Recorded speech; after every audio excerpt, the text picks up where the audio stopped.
What's going on, family? So I'm summing up the primer, got it all done. It's dry now. My next stage is to paint it.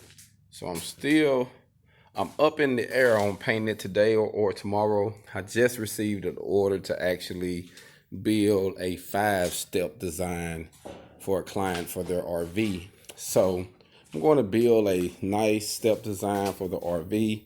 Going to be working on that tomorrow. One thing that they said that caught my attention, the guy said, out of all the ones we've seen on the online, we like the way that yours was designed.